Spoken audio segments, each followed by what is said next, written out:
নারী যদি নেককার হয়, নারী অনেক দামি। নারী যদি চরিত্রবান হয়, অনেক দামি।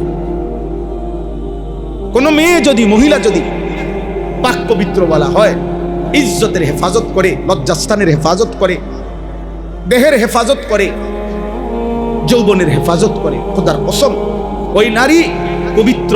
নারীর বরকতে আল্লাহ কোরআনে বলছে, ইন্নামা ইউরিদুল্লাহু লিইউযহিবা আনকুমুর রিজসা আহলাল বাইত।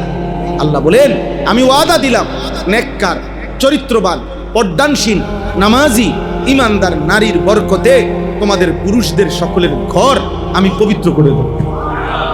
ওই ঘর পবিত্র হয় যে ঘরের নারী পবিত্র। বেডি খারাপ, ওই ঘর টাইলসের উপরে যদি আবার আস্তর করেন, কাম হইতে হবে। বেডি অসৎ, বেডি যদি 2 নম্বর হয় তো শেষ। যার বউ, যার ঘরের মহিলা অসৎ, তার জীবন দুনিয়াতেই জাহান্নাম, তার জীবন শেষ।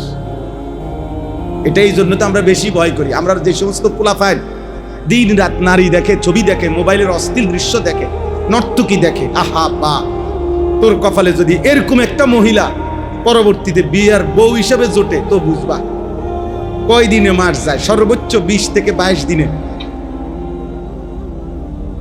যদি এখন তো খুব মজা লাগতেছে, এখন মোবাইলের নর্তকী তো খুব মনে হয় যেই হাসি, সেদিন বুঝবা চরিত্রহীন নারী যদি তোমার কপালে জোটে, ঘরে আইয়ে, তো বুঝবা কয়দিনে মাস যায়, কয়দিনে সপ্তাহ যায়। দুনিয়া এরকম হাজার হাজার মানুষ আমাদের জীবনে আমরা দেখছি। Jazakallahu khairan for watching my videos.